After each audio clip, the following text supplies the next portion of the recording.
ओम शांति। भगवद गीता श्लोक क्लास में आज का श्लोक है अध्याय 6 का 46वां श्लोक, अध्याय 6 श्लोक नंबर 46। श्लोक है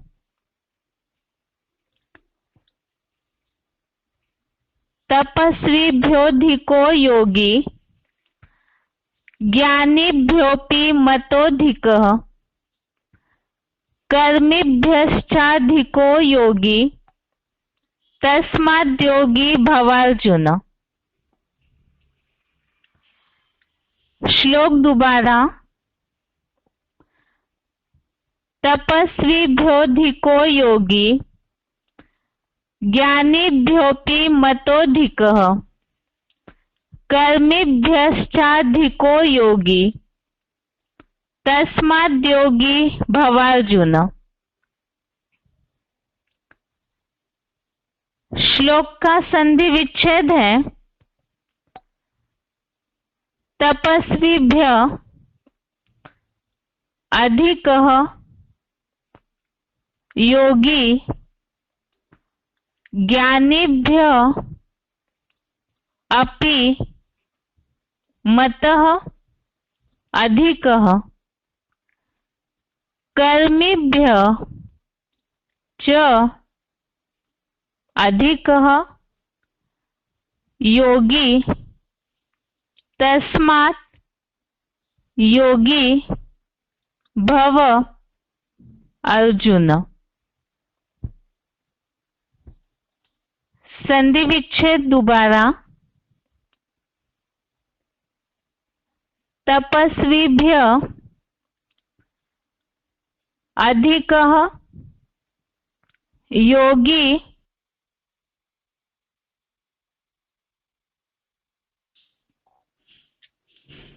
ज्ञानिभ्य अपि मतः अधिकः कर्मिभ्य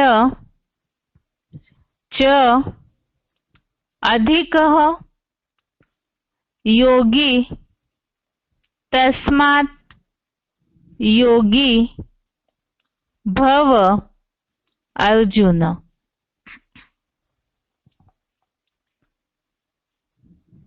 शब्दों के अर्थ है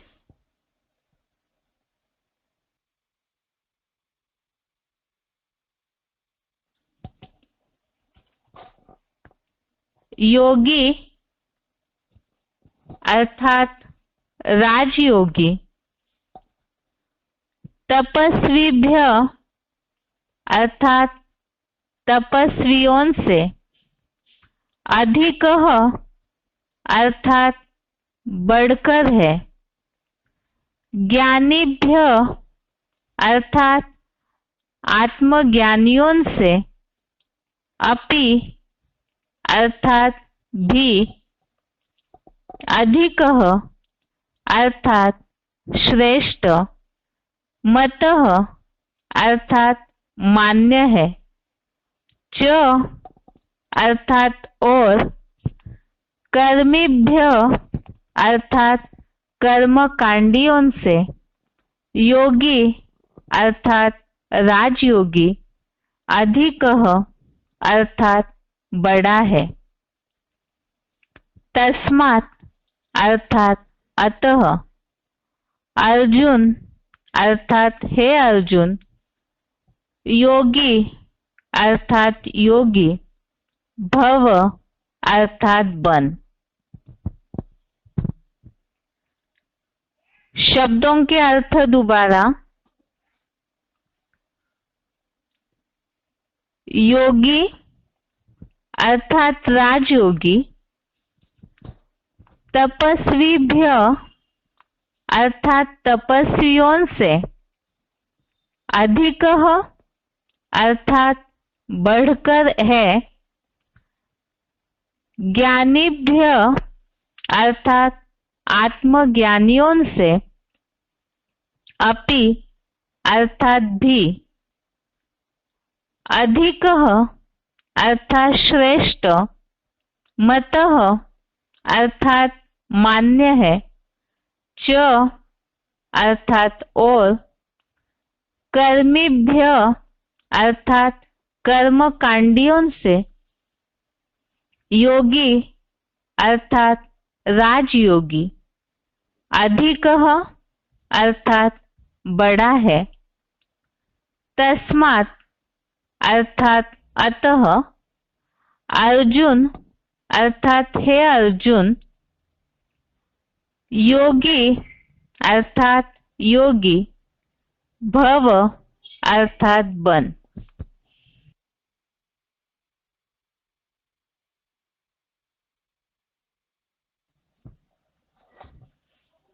श्लोक का अर्थ है, राजयोगी तपस्वियों से बढ़कर है, आत्मज्ञानियों से भी श्रेष्ठ मान्य है और कर्मकांडियों से राजयोगी बड़ा है ही। अतः हे अर्जुन, योगी बन।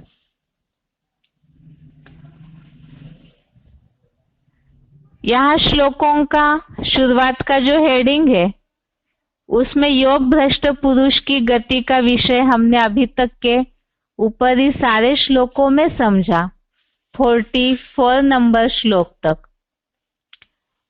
और आगे जो बात का उल्लेख था, ऐसे ध्यान योगी की महिमा, तो यहाँ पर आज के श्लोक में राजयोगी श्रेष्ठ है और क्यों, उसके बारे में यहाँ उल्लेख आया हुआ है कि राजयोगी तपस्वियों से भी बढ़कर है, आत्मज्ञानियों से भी श्रेष्ठ है और जो कर्म कांड है, कर्म कांड करने वाले हैं, उनसे भी बड़ा है। इसलिए अर्जुन को भगवान ने ये बात बताई कि योगी बन। अब यहाँ ये तपस्वियों से बढ़कर अर्थात कौन से तपस्वी, कौन से कर्म कांड, इसका उल्लेख क्लैरिफिकेशन वाले अर्थ में समझाया है, इसलिए क्लैरिफिकेशन वाला अर्थ भी पढ़ते हैं। क्लैरिफिकेशन का अर्थ है, राजयोगी दैहिक ताप वाले तपस्वियों से बढ़कर है, आत्मज्ञानियों से भी श्रेष्ठ मान्य है और कर्म कांडियों से तो सहज राजयोगी बड़ा है ही। अतः हे अर्जुन, तू आत्मस्मृति के तापसी व त्रिगुणबद्ध कर्म कांडियों से भी श्रेष्ठ योगी बन। 44 नंबर के श्लोक में, 44 नंबर के श्लोक में एक उल्लेख आया था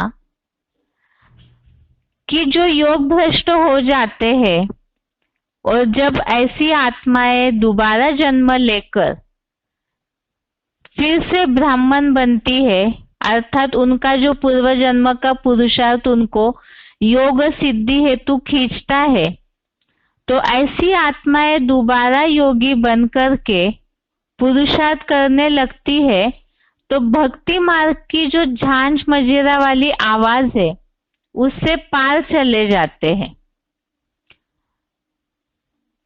अब वो क्यों जाते हैं पार, उसके बारे में ही आज के श्लोक में राजयोगी की महिमा बताते हुए बताया है।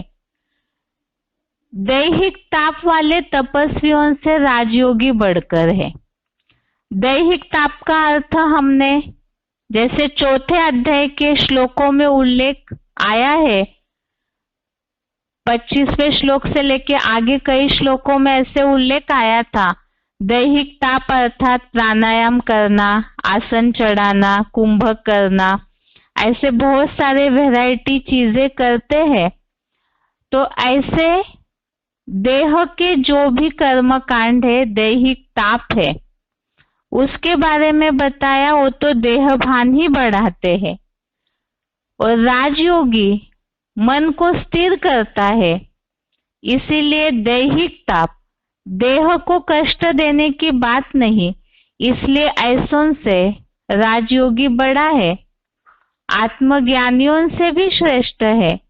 और कर्म कांड, तो कर्म कांड अर्थात भक्ति मार्ग के जितने भी कर्म कांड है, झांझ मजीरा बजाना, आवाज वाली दुनिया, या तो बहुत सारे वैरायटी कर्म कांड है।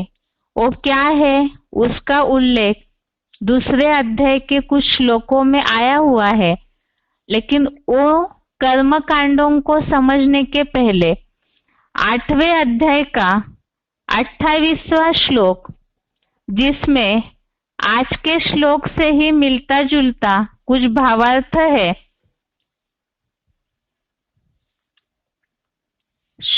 अध्याय 8 का श्लोक नंबर 28, इसमें जो उल्लेख आया हुआ है, वेदों में, भौतिक यज्ञों में, दैहिक तप में, सांसारिक पदार्थों के दान में अल्पकालीन पुण्य फल बताया है। अब राजयोगी इनसे पार क्यों जाता है? भक्ति मार्गीय कर्म कांडों से, दैहिक तापों से, इन सब बातों से राजयोगी पार क्यों जाता है और कैसे श्रेष्ठ बनता है, इसके बारे में ही ये बताया कि ये सारी चीजें, वेद, यज्ञ, तप, दान, इसमें अल्पकालीन पुण्य फल है। और राजयोगी एडवांस गीता ज्ञान जानकर, उसकी गहराई जानकर उससे पार चला जाता है। अब इसमें भी जो वेदों का या अन्य कर्म कांडों का उल्लेख आया हुआ है, इसके बारे में ही दूसरे अध्याय के श्लोकों में कुछ उल्लेख है कि आखिर इससे पार जाने का राजयोगी का कारण क्या है। एक तो अल्पकालीन पुण्य फल है ही, उसके अलावा भी और बातों का दूसरे अध्याय के श्लोकों में उल्लेख है। आगे के रेफरेंस श्लोक है दूसरे अध्याय का 43, 44, 45 नंबर श्लोक। इसमें सबसे पहले अध्याय 2 का श्लोक नंबर 43। इस श्लोक के उल्लेख को समझने के लिए श्लोक नंबर 42 में दूसरे अध्याय के ही 42 नंबर श्लोक में एक उल्लेख आया हुआ है कि जो अविवेकी जन है, अर्थात विवेकी अर्थात बुद्धिशाली, ज्ञानी, समझदार, और अविवेकी जन अर्थात जो अज्ञानी है, कम समझदार है, ऐसे जो है वो वेदवाद में लिप्त रहने के सिवाय दूसरा कोई मार्ग नहीं है, ऐसे समझते हैं और वेदवाद में ही वो लिप्त रहते हैं। और ऐसे जो वेदवाद में लिप्त रहने वाले हैं, उनके बारे में श्लोक नंबर 43 में उल्लेख आया कि वे सांसारिक अंतहीन कामनाओं वाले हैं और वो जो भी भक्ति मार्गीय कर्म कांड या जो वेद, जो वाणी से जुड़ा हुआ है, ऐसे भोग ऐश्वर्य की प्राप्ति हेतु ही ये सारे कर्म कांड वाली बातें करते हैं। अब ये जो भी भक्ति मार्गीय क्रिया कर्म करते हैं, कर्म कांड करते हैं, उसमें लिप्त रहते हैं, तो कामनाओं में लिप्त रहते हैं, आसक्ति उनकी सारी उनमें ही रहती है। ऐसों से भी राजयोगी श्रेष्ठ है। क्यों? क्योंकि दूसरे अध्याय के 44 नंबर श्लोक नंबर 44 में इसका उल्लेख आया हुआ है कि जो भोग ऐश्वर्य में आसक्त है उनकी बुद्धि समाधि में स्थिर नहीं हो पाती है। आज के श्लोक का उल्लेख इन सब श्लोकों से किस तरह से है, क्या कनेक्शन है? आज के श्लोक में जो उल्लेख आया है कर्म कांडी, तो भक्ति मार्गीय जो भी क्रिया कर्म है वो, और दैहिक ताप, तो इन सब से भी राजयोगी श्रेष्ठ इसलिए है क्योंकि भक्ति मार्गीय कर्मकांड करने वाले भोग ऐश्वर्य में अनेक कामनाओं में लिप्त रहते हैं, तो समाधि में स्थिर नहीं हो पाते। और अध्याय 6 में योगी बनने के बारे में जो भगवान ने अर्जुन को प्रेरणा दी है, उसमें विशेष बात यही बताई है स्थिरता की, पूरी तरह से संकल्पों सहित सब स्थिर करना, जो उल्लेख आया है नहीं संन्यस्त संकल्पों, अर्थात योगी को विशेषकर स्थिरता की बात बताई। अब यहाँ तो कामनाओं से भरे पूरे हैं, भोग ऐश्वर्य में लिप्त है और उसी के चलते कर्म कांड करते हैं, तो स्थिर नहीं हो पाते हैं समाधि में। जो 6वें अध्याय में योगी की खास निशानी बताई है, यथा दीपो निवातस्तो, निर्वात स्थान के दीपक की तरह बिल्कुल एकाग्रता की, स्थिरता की जो स्टेज है, वो भक्ति मार्गीय कर्मकांड करने वाले ऐसी स्थिरता की स्टेज प्राप्त नहीं कर पाते। और दैहिक क्रिया करने वालों का तो देह भान बढ़ता ही है। ऐसे ही ये तो हो गई इन श्लोकों में वेद, ये भी भक्ति से जुड़ा हुआ है, वाणी से जुड़ा है, और बाकी अन्य जो भी कर्म कांड है उनका भी उल्लेख आया, वो समाधि में स्थिर नहीं हो पाते। ऐसे ही यहाँ जो वेदों के संबंधित दूसरे अध्याय के 45वें श्लोक में उल्लेख है, अध्याय 2 का श्लोक नंबर 45 में जो उल्लेख है, भगवान ने अर्जुन को ये बात बताई कि वेद 3 गुणों के विषयों वाले हैं। 3 गुण, इसे तो हमने कई बार समझा है भगवत गीता में, सत रज तम, इन 3 गुणों के विषय वाले हैं। तो इसीलिए इन 3 गुणों से परे सत्व गुण में स्थिर हो जा, और सत्व गुण अर्थात ही बताया आत्म बिंदु की स्थिति वाला बन जा। और आज के श्लोक में भी भगवान ने अर्जुन को यही बात बताई कि राजयोगी, ये सारे कर्मकांड करने वाले, दैहिक ताप करने वाले तपस्वी, इन सब से भी राजयोगी बड़ा है। इसलिए अर्जुन को बताया कि ये जो ऐसे तपस्या करने वाले और त्रिगुणबद्ध कर्म कांड करने वाले हैं, उनसे भी श्रेष्ठ योगी बन। तो ये आज के श्लोक संबंधित ये रेफरेंस श्लोक।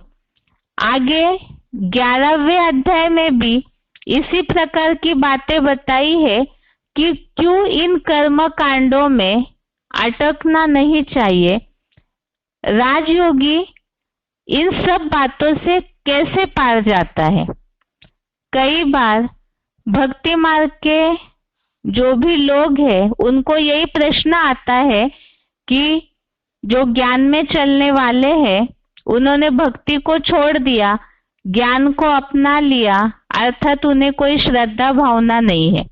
वास्तव में राजयोगी तो सबसे ज्यादा भगवान के प्रति बुद्धियोग जोड़ करके अति का श्रद्धा भावना वाला होता है। 11वें अध्याय में जो भक्ति मार्गीय कर्मों का उल्लेख आया हुआ है, अध्याय 11 तो विराट रूप दर्शन का खास अध्याय बोला जाता है, जिसमें भगवान ने अर्जुन को दर्शन कैसे मिल सकता है उसके बारे में समझाया है।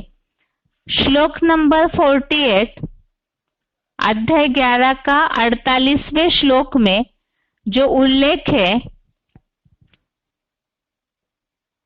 न वेद अर्थात वाणी, यज्ञ और स्वाध्याय से, न दान से, न कर्मकांडीय क्रियाओं से और न कठोर दैहिक यंत्रणादायी तपस्याओं से। इन सब बातों से भगवान की प्राप्ति नहीं हो सकती है। ऐसे ही श्लोक नंबर 53 11वें अध्याय का 53वें श्लोक में भी जो उल्लेख इसी से संबंधित है, मुझे न वेदों द्वारा, न दैहिक तप द्वारा, न दान द्वारा, दान पुण्य ये भी भक्ति मार्ग में ही किया जाता है, तो न दान द्वारा, न स्वाहा स्वाहा वाले यज्ञ द्वारा ही देखा जा सकता है। जो नीचे उल्लेख आया है मुरली का महावाक्य है। मुरली तारीख 8 फरवरी 1968, मुरली डेट 8 फरवरी 1968। यज्ञ तप दान आदि करने से मैं नहीं मिलता हूँ, शास्त्र लिखने पढ़ने से भी नहीं मिलता हूँ।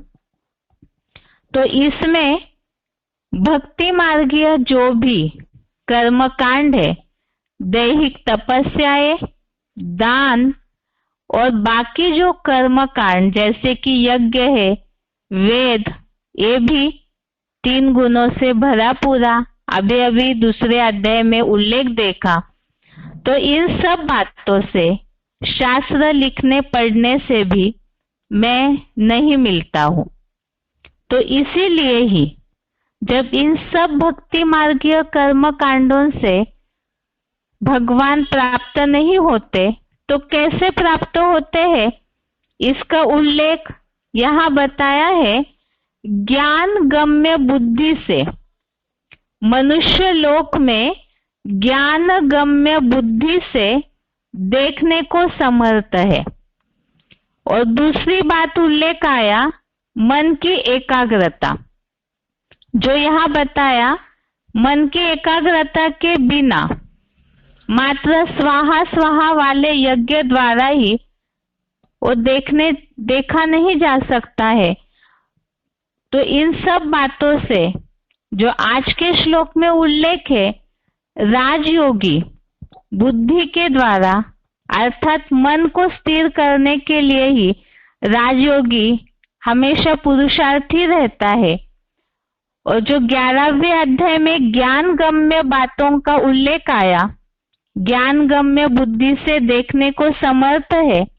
इसी तरह से 13वें अध्याय का 17वां श्लोक, अध्याय 13 का श्लोक नंबर 17 में उल्लेख है ज्ञान गम्यम, अर्थात भगवान ज्ञान का भंडार है, तो ज्ञान के द्वारा ही वो जानने योग्य है, ज्ञान से ही पाने योग्य है।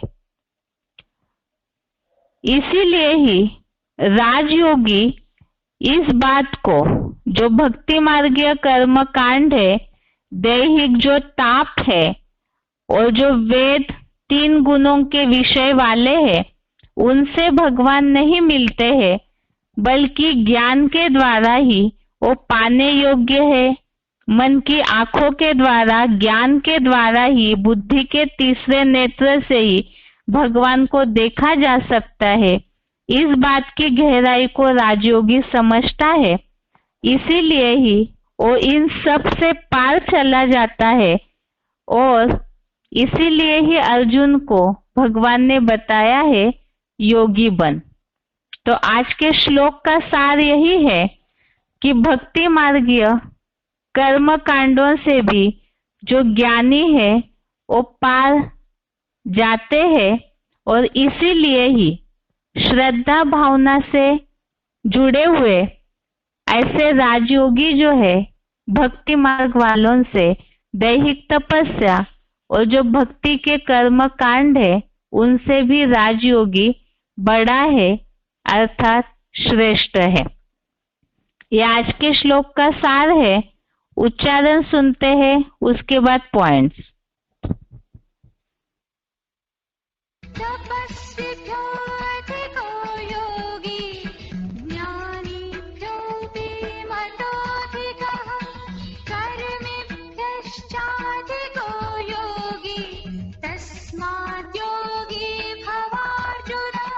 राजयोगी आत्मस्मृति वाले तपस्वियों से बढ़कर है, आत्मज्ञानियों से भी श्रेष्ठ माना है, और कर्म कांडियों से तो सहज राजयोगी बड़ा है ही।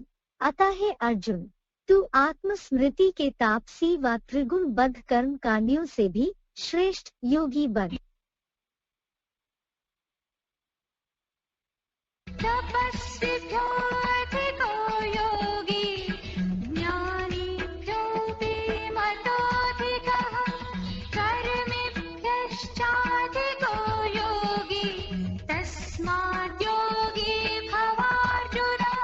राजयोगी आत्मस्मृति वाले तपस्वियों से बढ़कर है, आत्मज्ञानियों से भी श्रेष्ठ माना है, और कर्म कांडियों से तो सहज राजयोगी बड़ा है ही। अतः है अर्जुन, तू आत्मस्मृति के तापसी व त्रिगुण बद्ध कर्म कांडियों से भी श्रेष्ठ योगी बन।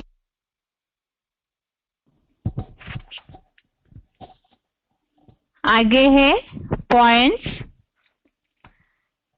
वीसीडी नंबर 36 50 मिनट के बाद से लिया हुआ पॉइंट। वीसीडी नंबर 36 50 मिनट के बाद से लिया हुआ पॉइंट। हठयोग की दैहिक क्रियाएं और भगवान के राजयोग से प्राप्ति।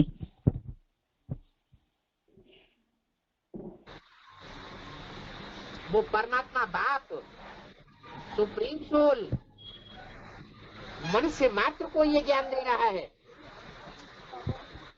कि अब एकाग्रता के द्वारा अपनी बुद्धि को सात्विक बनाओ। ये राजयोग कोई मनुष्य मात्र नहीं सिखा सकता।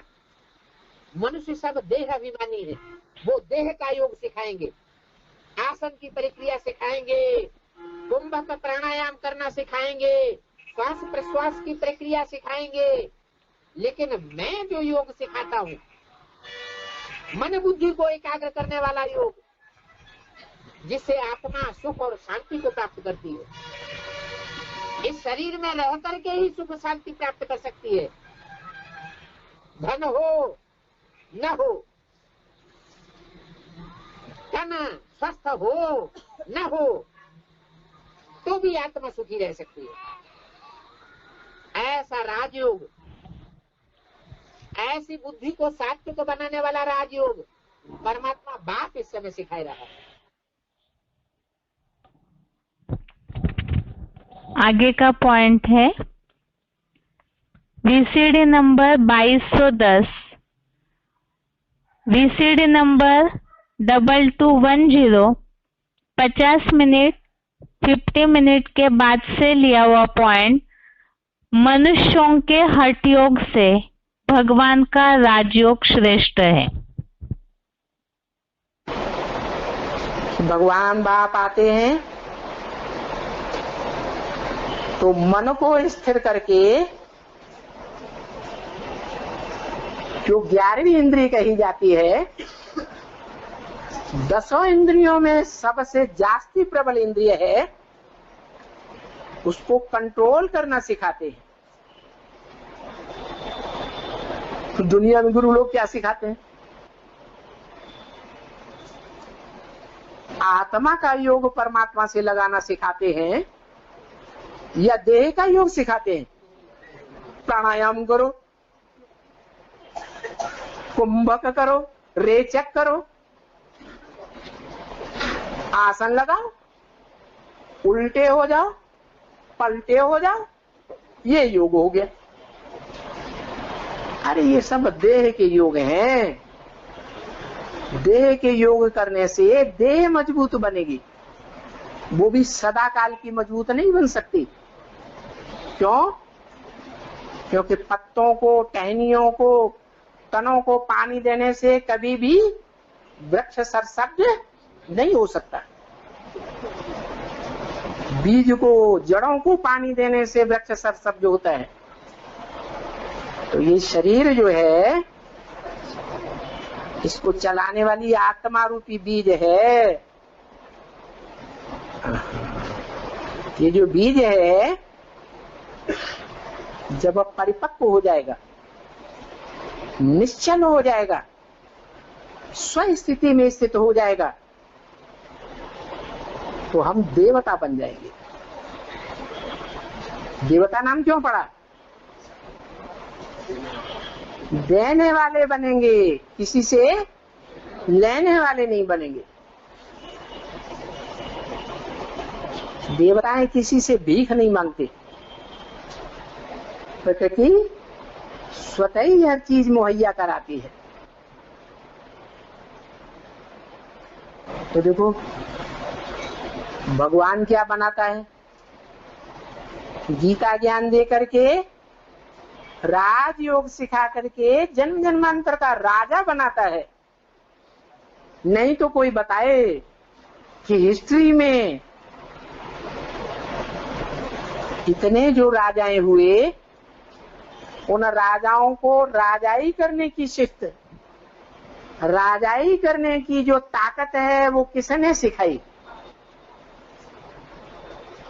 दुनिया में डॉक्टरी सिखाएंगे, इंजीनियरिंग की पढ़ाई पढ़ाएंगे, ढेर प्रकार की पढ़ाइयां हैं, वो पढ़ाएंगे, सारी दैहिक पढ़ाई। आत्मा की पढ़ाई तो कोई पढ़ाना ही नहीं जानता। इस ज्ञान का नाम ही है आध्यात्मिक ज्ञान। आदि माने अंदर, आत्म माने आत्मा के अंदर, देह के अंदर की जानकारी नहीं, वो बात की बात।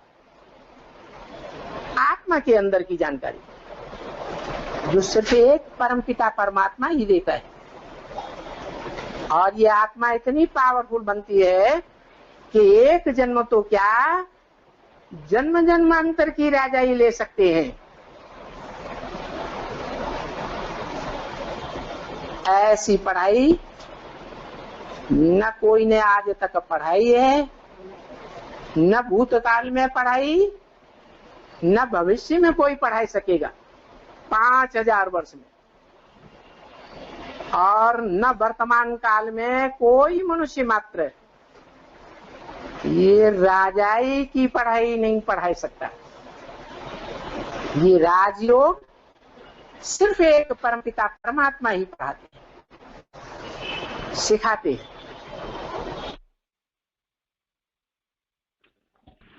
अभी के पॉइंट्स में जैसे उल्लेख आया कि भक्ति मार्ग के जो भी कर्म है, जैसे कि देह, मनुष्यों के द्वारा जो हठयोग सिखाए जाते हैं, वो देह भान बढ़ाते हैं, देह को मजबूत भले कर सकते हैं, लेकिन वो भी अल्पकाल के लिए।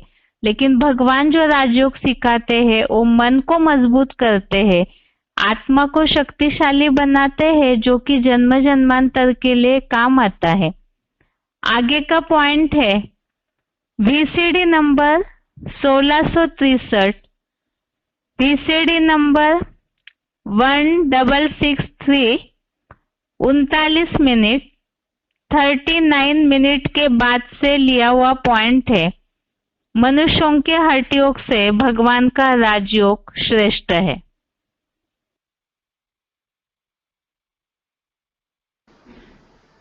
तो दुख और बीमारी का नाम निशान न रहे, इसलिए तुम पढ़ रहे हो। क्या पढ़ रहे हो? राजयोग पढ़ रहे हो। बच्चे जानते हैं कि भगवान हमको राजयोग की पढ़ाई पढ़ा करके भगवान भगवती बनाए रहे। मनुष्य तो हठयोग सिखाते हैं। हठयोग में क्या होता है? आत्मिक स्थिति में स्थित कराया जाता है या देहवान बढ़ाया जाता है? आसन लगाओ, कुंभक जोड़ो, प्राणायाम करो, ये शारीरिक प्रक्रियाएं हैं, देह की प्रक्रियाएं हैं, या आत्मा को एकाग्र करना सिखाया जाता है। और वो हठ योग की पढ़ाई तो कितनी कठिन है, तुम्हारी पढ़ाई तो कितनी सहज है। आधा पौना घंटे के अंदर सारी नॉलेज समझा सकते हो।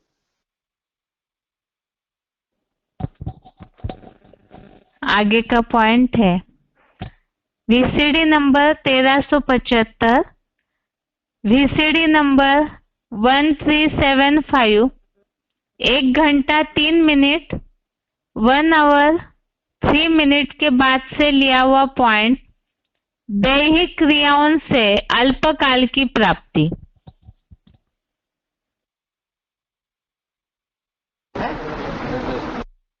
तो प्राणायाम के द्वारा अपनी आत्मा को क्या बना देते हैं? नील बना देते हैं। ये थोड़े जानते हैं हम ज्योति बिंदु आत्मा हो, चैतन्य आत्मा हो। वो प्राणायाम करके, कुंभक करके सुसुप्त अवस्था में चले जाते हैं। बड़ी मेहनत करते हैं ब्रह्म में लीन होने के लिए, परंतु रास्ता तो मालूम नहीं। मुक्ति मार्ग में दीदार करने के लिए कितनी मेहनत करते हैं, दीदार करने के लिए सारा जीवन भी दे देते हैं। क्या कहते हमको दर्शन दो, नहीं तो हम। रावण क्या कहता था, क्या करता था? शीश काट देता। तो उसे आत्मघात कहे या नहीं कहे? आप आत्मघात कहे या नहीं कहे? नहीं। भगवान से मिलने के लिए आत्मा ने जो कुछ भी किया, लक्ष्य क्या है? भगवान से मिलने का। तो वो आत्मा का घात कहे या सिर्फ जीव घात कहे? जीवन का घात हुआ या आत्मा का घात हुआ? आत्मा नीच पद पाने वाली नहीं बनेगी। जैसे काशी करवट खाते थे, तो काशी करवट खाने वालों की दुर्गति होती थी, भूत प्रेत बनते थे, या उसमें कुछ गति में सुधार होता था? क्या सुधार होता था?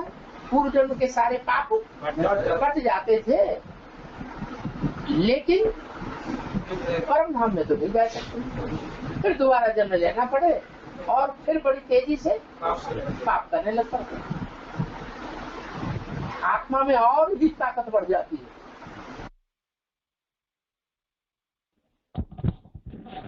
आगे का पॉइंट है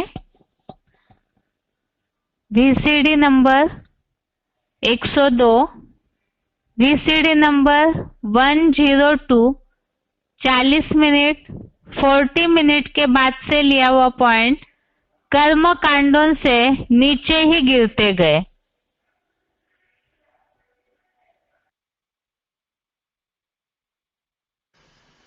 जरूर इन शास्त्र में कोई सार नहीं है। क्यों सार नहीं है? क्योंकि ये सब शास्त्र मनुष्यों के बनाए हुए। भगवान आकर के जो शास्त्रों का सार सुनाता है, वो सार गर्भित चीज है। अभी तुम समझ गए हो, इन यज्ञ तप दान पुण्य में कोई सार नहीं है। क्या दुनिया में जो स्थूल यज्ञ किए जा रहे हैं, तपस्याएं की जा रही है, शारीरिक कष्ट दिए जा रहे हैं, तपस्या के नाम पर दान करते हैं, पुण्य करते हैं, उनमें कोई सार नहीं। हजारों साल से ऐसा करते चले आए और दुनिया नीचे गिरती चली गई।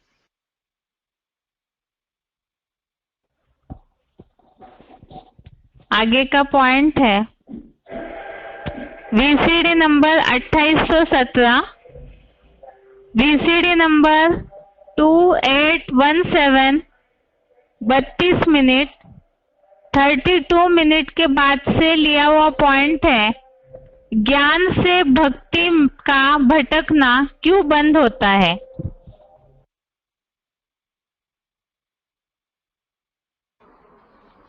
तो हम एक में बुद्धि लगाते हैं, एक में अपनी बुद्धि को भगाते हैं, इसलिए क्या हम ज्ञान मार्ग के हैं।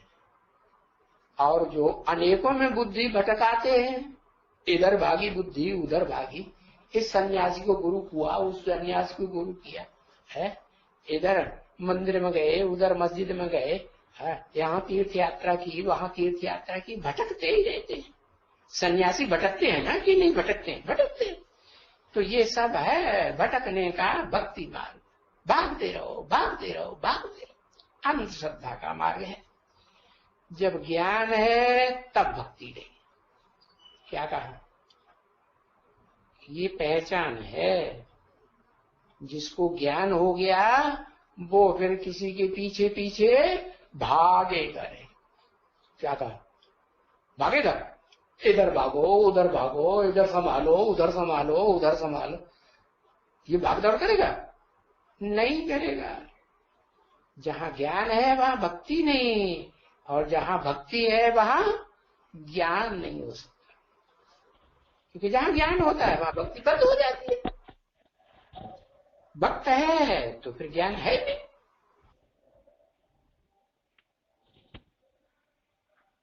आगे है short point number 143, short point number 143, दैहिक क्रियाएं देह भान ही बढ़ाते हैं। ये गुरु लोगों ने, विद्वान पंडित आचार्यों ने, सन्यासियों ने तुम बच्चों को कितना धक्के खिलाए। अब देखो यहाँ जाना वहां जाना है। ब्राह्मणों को कितना कितना आडंबर दिखाई दिया है। ये करो वो करो, स्वाहा स्वाहा करो, यज्ञ करो, अरे तप करो, दान करो, उल्टे हो जाओ।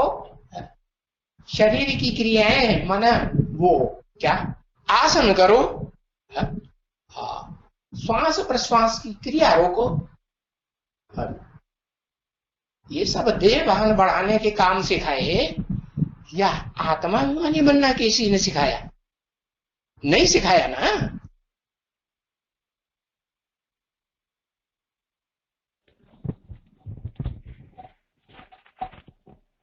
अभी तक के पॉइंट से जो उल्लेख आया है कि भक्ति मार्गीय जो भी क्रिया कर्म है, दैहिक क्रियाएं है, दैहिक ताप है, तो उन सब से भगवान के मिलने की जो प्राप्ति होनी चाहिए, जो रिजल्ट मिलना चाहिए, वो नहीं मिलता है। इसीलिए ही राजयोगी मन की एकाग्रता के आधार से उस प्राप्ति को अनुभव करता है। इसीलिए इन सब से राजयोगी बड़ा है। ये आज के श्लोक का सार है। इसके साथ ही आज के लिए गीता क्लास यहाँ पूरा होता है। ओम शांति।